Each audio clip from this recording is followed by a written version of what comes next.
Bismillahirrahmanirrahim. Assalamualaikum warahmatullahi wabarakatuh. Alhamdulillahirrabbilalamin. Kita panjatkan syukur kepada kehadirat Tuhan Yang Maha Esa, Allah Subhanahu wa taala. Allahumma sholli ala sayyidina Muhammad wa ala ali sayyidina Muhammad. Kita tujukan kepada junjungan Nabi Agung kita Muhammad sallallahu alaihi wasallam. Semoga kita menjadi umatnya yang disayangi, sehingga di hari akhir kita mendapatkan syafaatnya. Selamat ketemu kembali dengan saya, DRS Hadiwiono, MPD. Pada kesempatan hari ini kita bertemu kembali. Oleh karena itu saya ucapkan selamat kepada para peserta siswa SMP dimanapun kalian berada.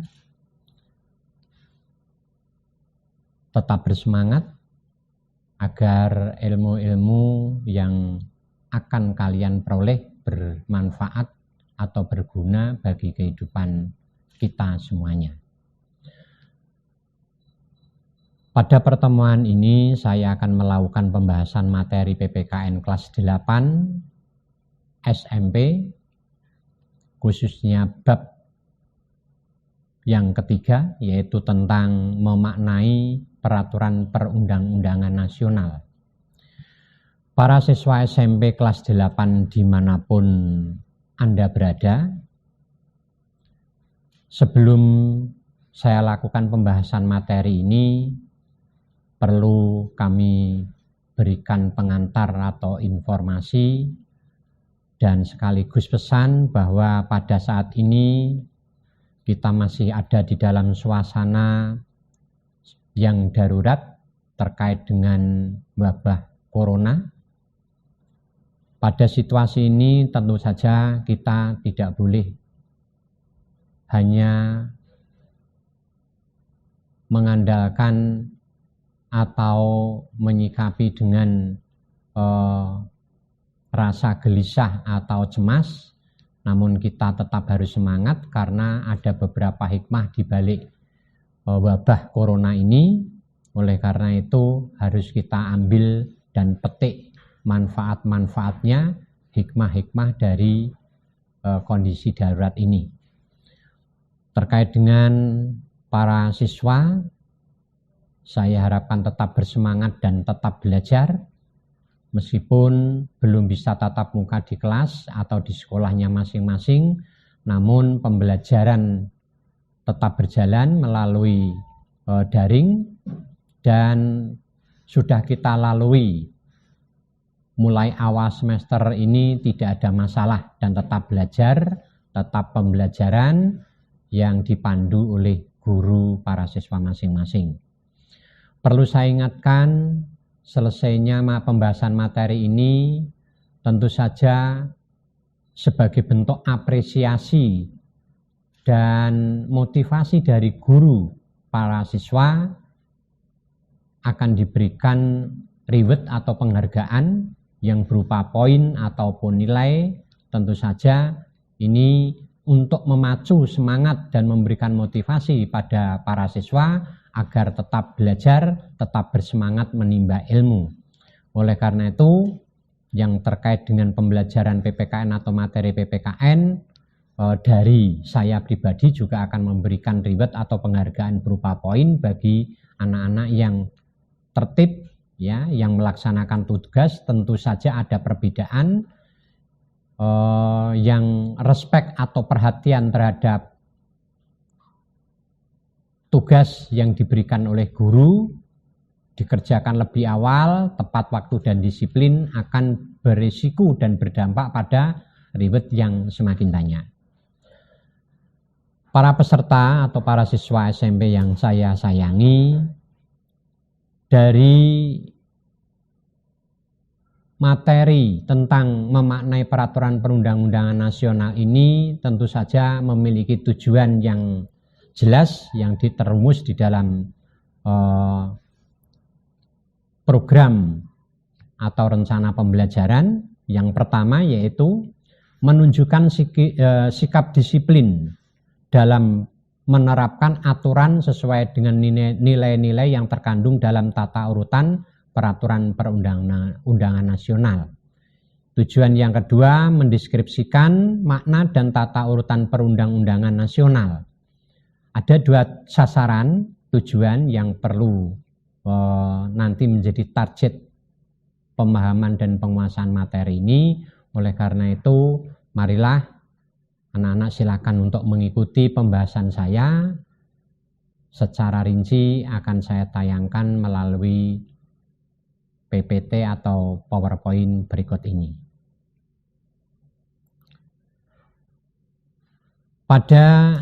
Di penghujung semester Gasal tahun 2020-2021 ini, yaitu bab 3 tentang memaknai peraturan perundang-undangan nasional. Bagian yang pertama, sebelum lebih lanjut membahas tentang apa itu peraturan perundang-undangan nasional, perlu kami berikan pengertian bahwa peraturan perundang-undangan adalah seperangkat aturan yang tersusun secara sistematis dan hierarkis atau urut yang dibuat oleh lembaga pemerintahan secara tertulis untuk mengatur penyelenggaraan negara.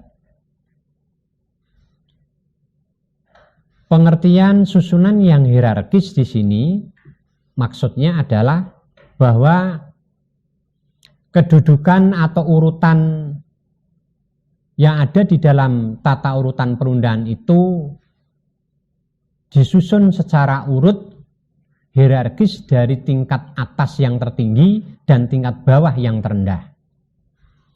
Memiliki susunan yang hierarkis pengertiannya bahwa susunannya tidak boleh dibolak-balik karena aturan yang lebih tinggi ini merupakan sumber dan pedoman munculnya disusunnya aturan di bawahnya.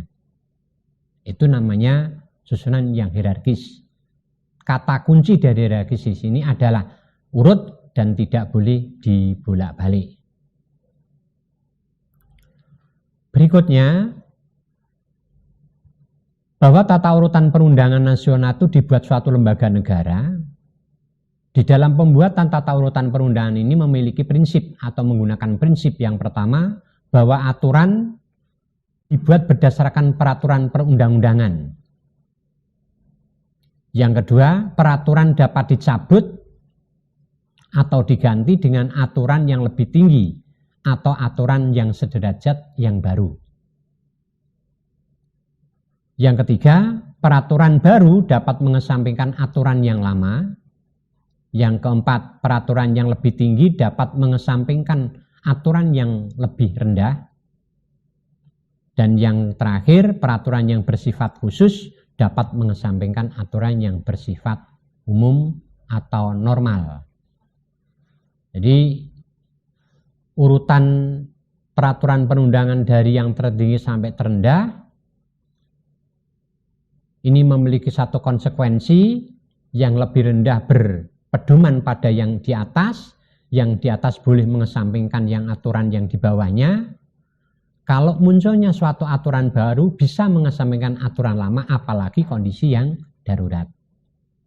Prinsip itu digunakan sehingga tidak akan terjadi benturan antara aturan satu dengan yang lain, apalagi aturan yang lebih rendah terhadap aturan yang lebih tinggi. Sepanjang sejarah penyelenggara negara Republik Indonesia, di negara kita ini sudah pernah memberlakukan 4 macam atau 4 kali peraturan perundangan nasional.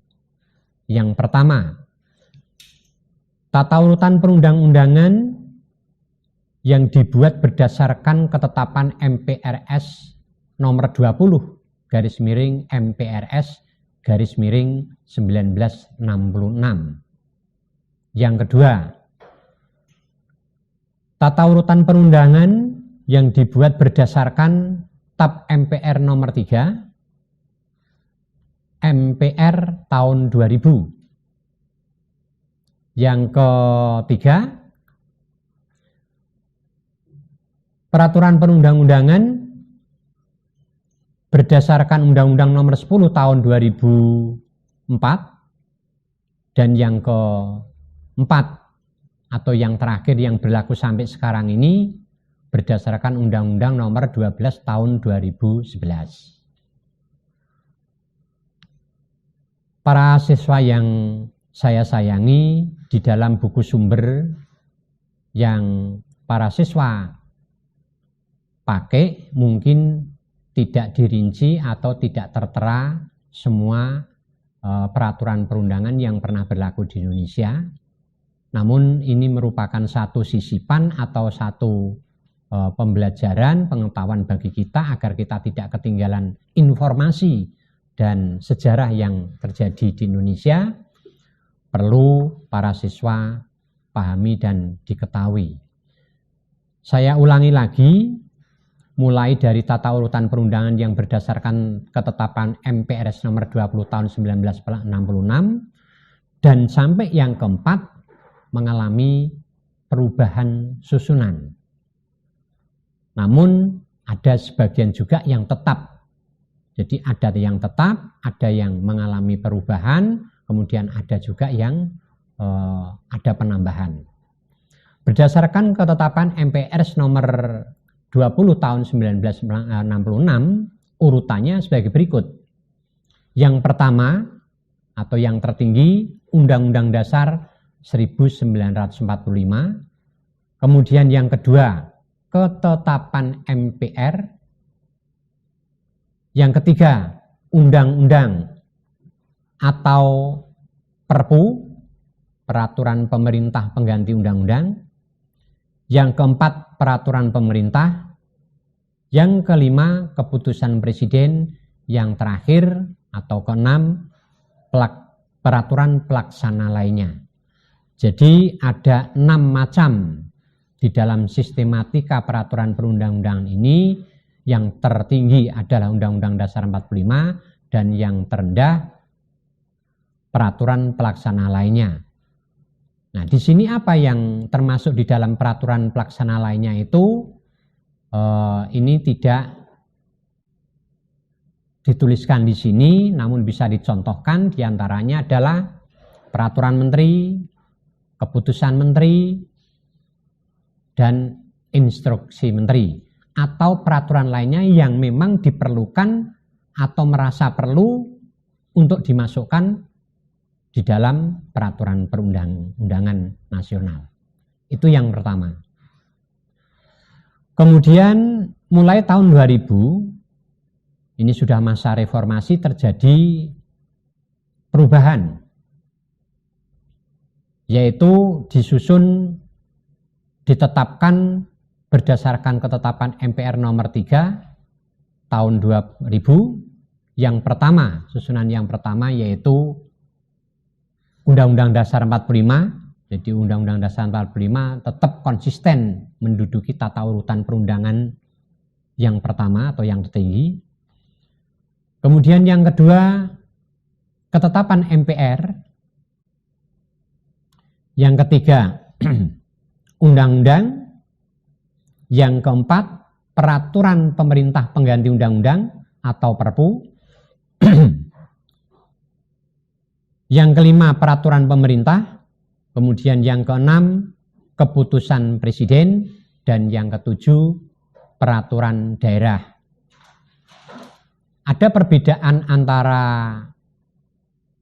tata urutan perundangan nasional ketetapan MPRS nomor 20 tahun 1966 dengan tata urutan perundangan berdasarkan TAP MPR nomor 3 MPR tahun 2000, yaitu pada posisi yang ketiga. Kalau tahun 66 undang-undang dan Perpu sederajat, tetapi di dalam TAP MPR nomor 3 tahun 2000, undang-undang berada di atas peraturan pemerintah pengganti undang-undang. Jadi undang-undang setingkat lebih tinggi dari Perpu dan Perpu setingkat lebih rendah dari undang-undang. Nah, ini memang menimbulkan persoalan.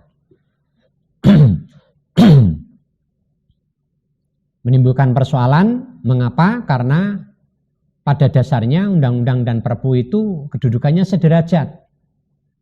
Hanya penyusunannya atau munculnya aturan tersebut dengan kondisi yang berbeda.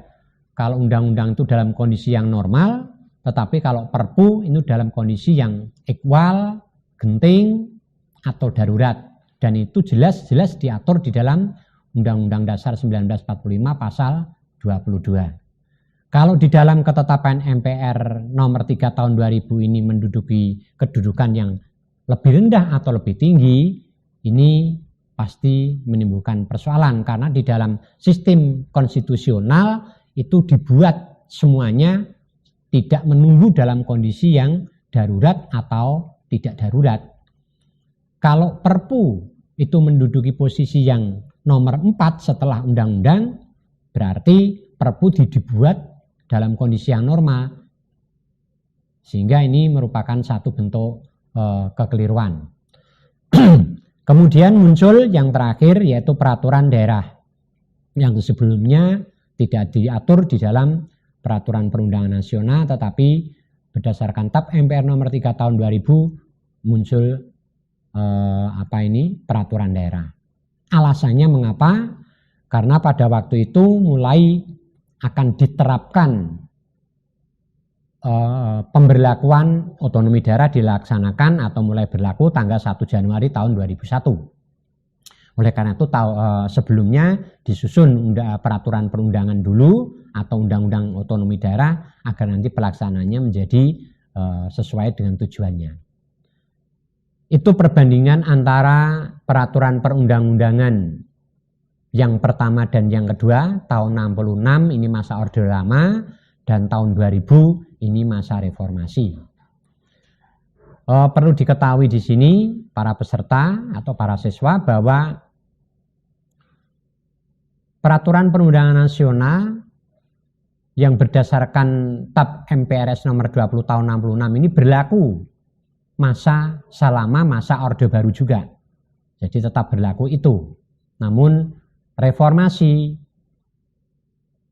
masa reformasi yang dimulai tahun 1998 ini tahun 2000 membuat susunan peraturan perundang-undangan baru yang ditetapkan di dalam TAP MPR nomor 3 tahun 2000.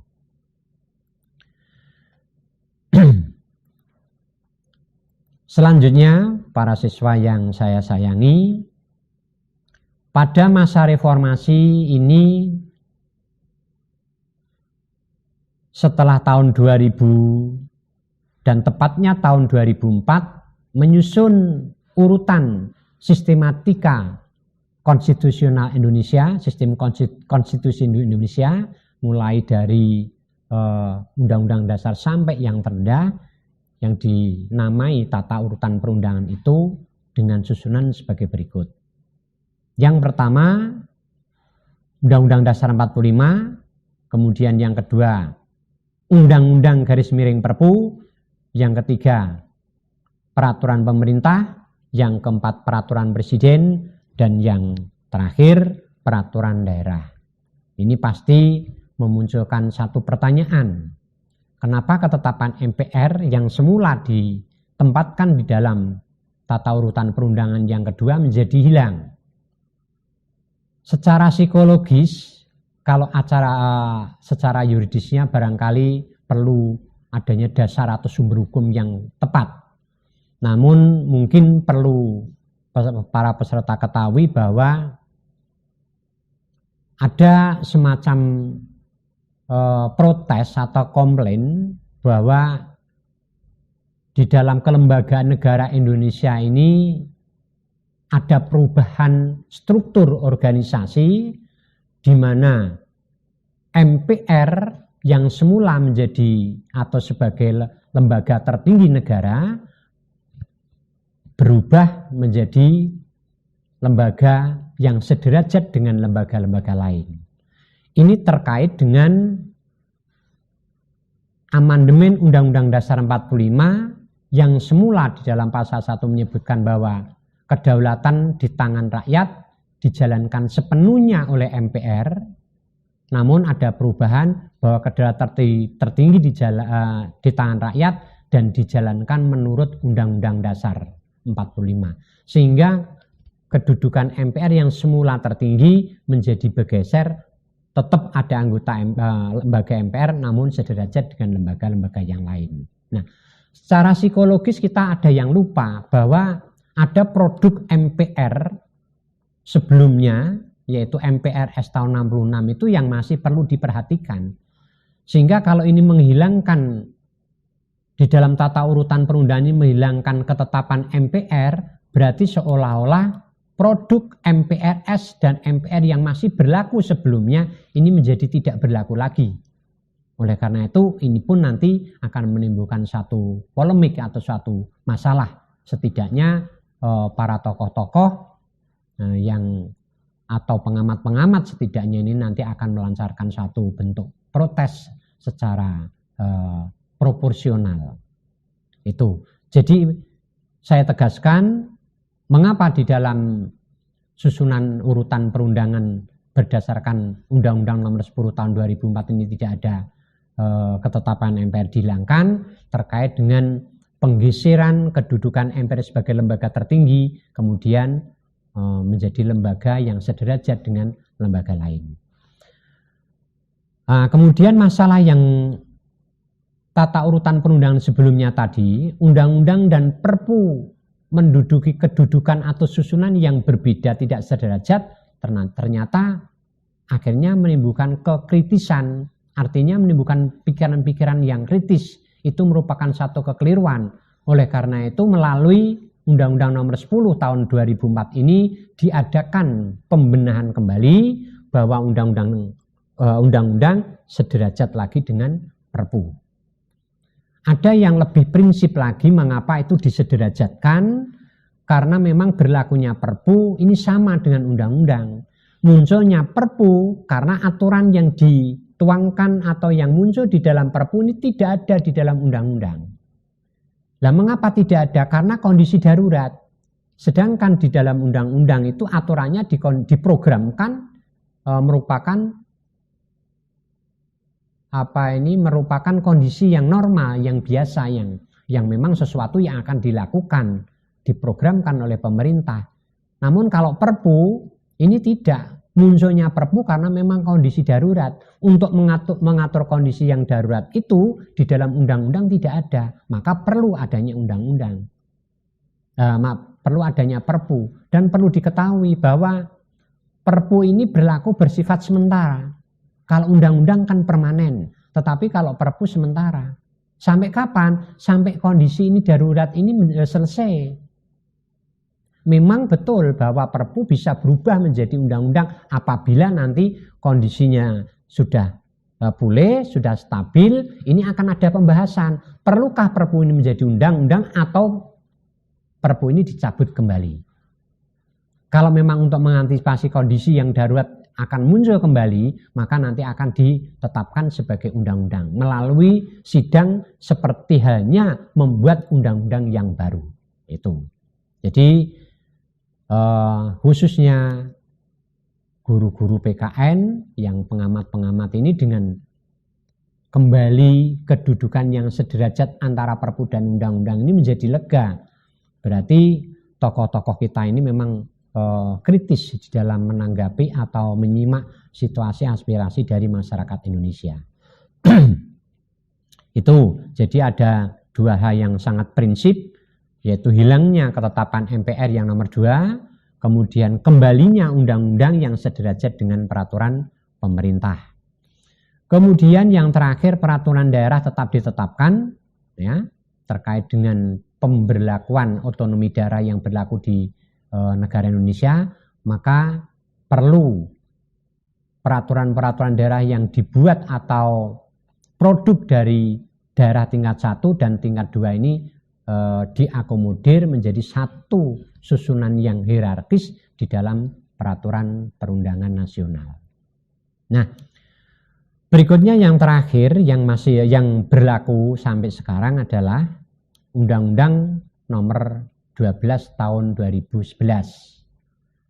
Hingga sekarang tata urutan perundang-undangan nasional di dalam sistem kenegaraan Indonesia sampai sekarang masih menunggu undang-undang yang terakhir ini dengan susunan sebagai berikut. Yang pertama, Undang-Undang Dasar 45. Yang kedua, ketetapan MPR. Yang ketiga, Undang-Undang Perpu. Yang keempat, peraturan pemerintah. Yang kelima, peraturan presiden. Peraturan daerah tingkat 1, tingkat provinsi. Dan yang terakhir, peraturan daerah tingkat 2, kabupaten atau kota. Para siswa yang berbahagia, ini menjadi suatu kelegaan ya bagi masyarakat Indonesia. Ternyata kecarut marutan sebelumnya, tumpang suhnya aturan perundangan nasional itu menjadi penyempurnaannya di dalam Undang-Undang Nomor 12 Tahun 2011 ini. Semuanya kembali. Ya, pada kesempatan yang akan datang kita akan membahas satu persatu dari Undang-Undang Dasar 45 sampai dengan peraturan daerah tingkat 2 ke kota dan kabupaten. Ini nanti akan kita bahas dari maknanya, pengertiannya sampai kemudian operasionalnya. Namun di sini perlu saya tegaskan bahwa UUD 45 menduduki kedudukan yang tertinggi. Tidak lain dan tidak bukan adalah bahwa UUD 45 merupakan landasan konstitusional dan merupakan hukum tertulis yang tertinggi di negara Indonesia dalam rangka penyelenggaraan negara. Ketetapan MPR di sini kembali ya seperti halnya ketetapan tata urutan perundangan ketetapan nomor 20 MPRS 66. Yang dimaksudkan ketetapan MPR yang di sini adalah baik itu produk MPRS masa Orde Lama maupun produk MPR sampai sekarang yang masih berlaku dan dinyatakan berlaku dalam praktek penyelenggaraan negara. Tidak ada tidak ada diskriminasi selama itu masih berlaku dan belum dicabut, belum ada aturan yang menggantikan, maka tetap berlaku. Ketetapan MPRS manakah yang masih berlaku sampai sekarang? Nanti di dalam penjelasan yang akan datang akan kami jelaskan. Kemudian yang ketiga, undang-undang dan perpu norma kembali. Jadi menduduki kedudukan yang sederajat, perbedaannya, kemunculannya, dan sampai kapan itu berlaku, tadi sudah saya singgung, namun penjelasan lebih lanjut nanti akan saya sampaikan. Kemudian peraturan pemerintah, maaf ini perlu saya sisipkan bahwa di dalam tata urutan perundangan nasional itu dulu yang pertama ada keputusan presiden. Berikutnya sampai sekarang tidak ada lagi keputusan presiden, tetapi adanya adalah peraturan presiden.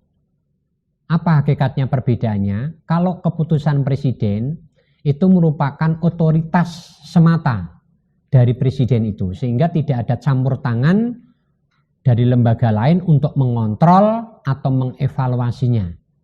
Selama itu dibutuhkan oleh presiden, maka presiden berhak membuat keputusan, ya, berhak membuat keputusan yang dikeluarkan tanpa harus mendapat persetujuan atau perlu diberitahukan kepada lembaga lain. Nah, ini berubah. Sekarang ini peraturan presiden, tidak ada lagi keputusan presiden. Nah, perbedaannya apa? Kalau peraturan presiden itu dari awalnya untuk menjadi peraturan presiden harus diketahui dan mendapatkan persetujuan DPR.